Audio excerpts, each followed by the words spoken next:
What is going on, guys? Apple Fox here, back again with another video, and today we're going to be talking about the way to make our iPhones faster. Well, we all want to add a little bit more speed to our devices, and the speed will be regarded to the home button. And also Apple has released the second beta of iOS 10.3.3, so I'll talk about that as well. When I switch between other devices and my personal iPhone, I noticed something very weird. On the older iPhones, the home button has been a lot more responsive than on the latest iPhone 7 that I use all the time. It would be faster to come back to the home screen on the iPhone 6, for example, than on the 7.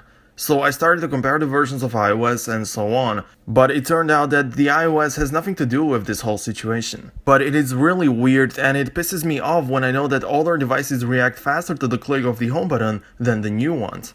Fortunately, there is a way to fix this. In the settings, you just need to go to General, Accessibility, and scroll all the way down and tap on Accessibility shortcut. So the theory is that the less options you have clicked, the faster the button is. But it's more like when you have any options checked, it's slower than when you don't have any. Now I just let it just like it is. So I have these options checked, meaning now it is actually a little slower or a little less responsive. It is basically because the home button, after you click it one time, it still doesn't know how many times you're going to click it. So it cannot respond right away because you could also triple click it to activate one of these things. So in order to see the difference, I decided to measure it exactly the way I do it. I'll try to be as accurate as I can. Now, as you can see, we are in Safari, and I'll try to click the home button and the stopwatch at the very same time. But before, let me just clear out the multitasking page, even if I don't really think it makes any difference, but still, I'm clearing it out just for sure. So now let's start in 3, 2, 1.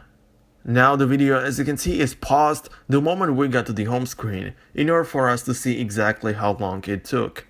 Now we should also try notes to compare that one as well. Let's start in 3, 2, and 1. Pausing the video, it definitely feels slow, not sure if the difference will be huge, but I think it will be noticeable. And the final one is the clock app, the very same thing as the apps before. Let's see how long it takes to close out the app and get to the home screen. Now all I need to do is to uncheck all of those options in the settings under accessibility shortcut and just let everything unchosen. That should make the iPhone faster. Now what I'm about to do is the test again, but with the difference that the accessibility shortcut will be disabled. So let's clear out the multitasking panel. These are all the screenshots of the apps, so it shouldn't really have any impact on the results, but I'll do it anyways. Let's start with Safari again. As you can see, now it took only 0.8 seconds to leave the app and get to the home screen, which compared to the test before is faster by more than 0.3 seconds. Let's continue with the Notes app. This one has also managed to close faster than before. It's even quicker than the Safari with 0.78 seconds, compared to 1.14 seconds before in a previous test. And finally, the Clock app, which as you can see also closed out very quickly. 0.8 seconds again compared to 1 second before. We can definitely see something like a pattern with this. Every time it's like 0.3, 0.4 seconds faster, which might not appear like much, but how many times do you click the home button per day? Many times. The seconds can really add up. During your day you can even save a couple minutes using this simple trick. So that would be about it in terms of the trick. Now let's talk a little bit about the update that Apple has just published. I didn't want to make a video just about this because there isn't really much to talk about.